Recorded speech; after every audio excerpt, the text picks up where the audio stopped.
जय श्री कृष्ण, जय श्री राधे।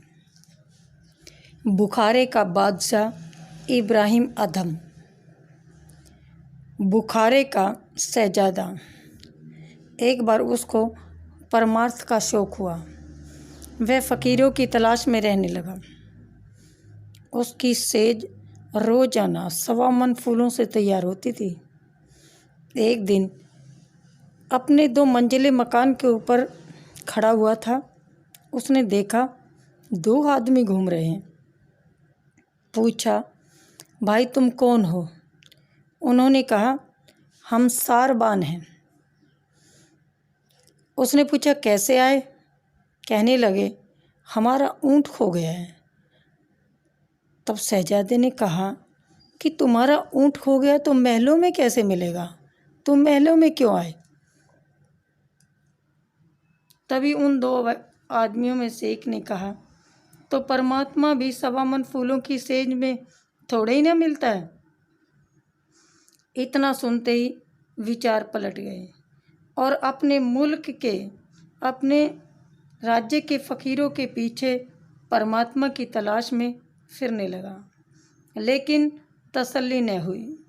हिंदुस्तान में आया, बहुत ढूंढा, लेकिन तसल्ली न हुई। आखिर वह काशी में कबीर के पास चला गया। कबीर के आगे जाके उसने अर्ज की कि मुझे अपना चेला बना लो, शिष्य बना लो। कबीर ने कहा कि तू तो बादशाह है, मैं एक गरीब जुलाहा, तेरा मेरा गुजारा कैसे हो सकता है?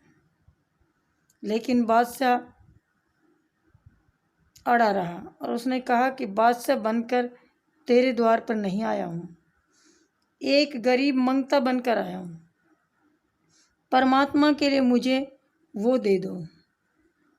खैर, कबीर जी थोड़े अड़े, लेकिन माता लोई ने, जो कि कबीर साहब की पत्नी थी, सिफारिश की तो उसे वहाँ रख लिया गया। अब जुलाहों के घर में क्या काम होता है? नलियाँ बटना, ताना बाना बनाना, ये ऐसे काम होते हैं। 6 साल गुजर गए। एक दिन माई लोई ने कबीर साहब से अर्ज की कि ये बादशाह और हम गरीब जुलाहे, जो हम खाते हैं ये वही खाता है और फिर भी चुप रहता है, इसको आप कुछ दे क्यों नहीं देते हो? कबीर साहब ने कहा कि अभी इसका हृदय निर्मल नहीं हुआ है। माई लोई ने कहा कि इसकी हम क्या परख कर सकते हैं? रूखी सूखी खाकर ये हमारी सेवा करता है, हुक्म से कभी भी इनकार नहीं करता, इसका हृदय कैसे निर्मल नहीं है? कबीर साहब कहने लगे, अच्छा तो तुम एक दिन घर का कूड़ा करकट ले करके और छत पर चली जाओ, और मैं जब ये बाहर निकले तो इसके सिर पर डाल देना और पीछे हट जाना और फिर ध्यान से सुनना कि ये क्या कहता है। माई लोई ने ऐसा ही किया। जब वह बाहर जाने लगा तो माई लोई ने कूड़े करकट का टोकरा इसके सिर पे डाल दिया और आप पीछे हट गई। तब वह बोला, ओहो, सख्त होकर के अफसोस है, अगर बुखारा होता तो जो करता सो करता। माई लोई ने आकर सारी बात कबीर साहब को बताई। तब कबीर साहब ने कहा कि मैंने भी तो तुमसे कहा था कि अभी इसका हृदय साफ नहीं हुआ है, अर्थात नाम देने के काबिल नहीं हुआ। 6 साल और बीत गए। एक दिन कबीर साहब ने देखा कि अब बर्तन तैयार है। उसने लोई से कहा कि जो मैं कुछ फ़र्क नहीं, उसने कहा कि अब बर्तन तैयार है। माई ने कहा कि मुझे तो कोई फ़र्क नहीं दिखाई दे रहा, जैसे पहले था वैसा ही अब है। कबीर साहब के घर साधु महात्माओं का आना जाना लगा ही रहता था। कई बार ऐसा मौका आता था कि खाने पीने को कुछ नहीं होता था, तो चने खाकर भी सोना पड़ता था। माई लोई ने कहा कि जिस तरह वो पहले हमारे हुक्म से इनकार नहीं करता था, अब भी उसी तरह है। जो कुछ हम दे देते हैं उसे ही खाकर सो जाता है। कबीर साहब ने कहा कि अगर तू फ़र्क देखना चाहती है तो तू पहले घर का कूड़ा करकट लेकर गई थी छत पे, अब की बार गंदगी पखाना वाली या बदबू वाली कोई सड़ी गली चीज़ इकट्ठी करके तब छत पे जाना, और जैसे ही ये गली में निकले इसके सिर के ऊपर डाल देना। ऐसा ही किया माई लोई ने। अब शहजादा बुखारा बाहर निकला तो माई ने वही इकट्ठी की हुई गंदगी डाल दी उसके सिर पर। अब शहजादा हंसा, खुश हुआ और मुंह लाल हो गया। वह कहने लगा, शाबाश डालने वाले, तेरा भला हो। ये मन बड़ा अहंकारी हो गया था, इसका यही इलाज था। अब माई लोई ने सारी बात सुनी और सब आकर के कबीर से बताई। अब कबीर साहब ने कहा, मैं जो तुझसे कहता था कि अब कोई कसर बाकी नहीं है। कबीर साहब जैसा संत, सतगुरु और शहजादा बुखारे जैसा अगर शिष्य है तो नाम देने में क्या कमी रह जाएगी। और जैसे ही नाम देते गए, रूह अर्थात आत्मा साथ साथ ऊपर चढ़ती गई, ध्यान ऊपर चढ़ता गया।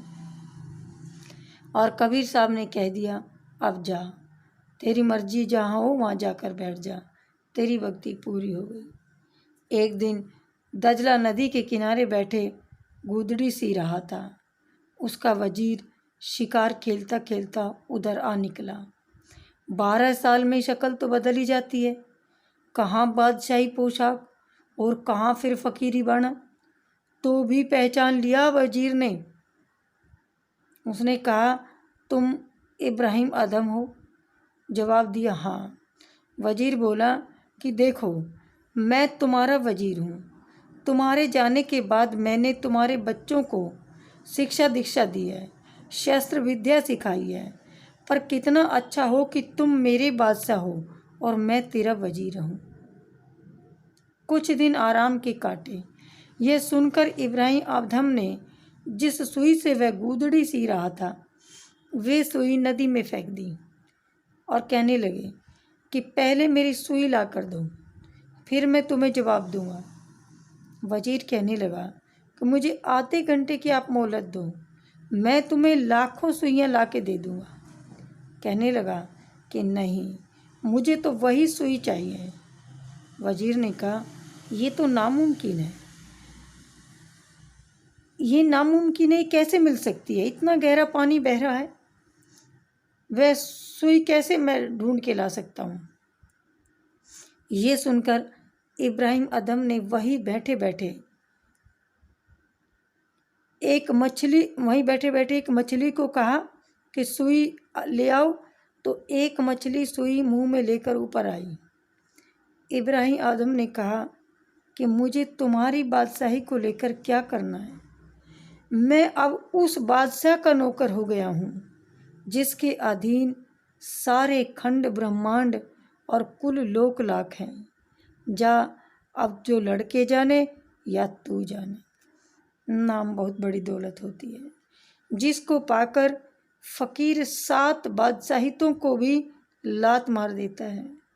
नाम की कमाई कोई मजाक नहीं है। गुरु नानक साहब ने 11 साल रोड़ों का बिछौना किया था। गुरु अमरदास जी ने 12 साल पानी ढोया था। हृदय जितना पवित्र होता है, नाम उतनी ही जल्दी असर करता है और गुरु की शरण में नाम 100 गुना फलता और बढ़ता है। जय श्री कृष्णा।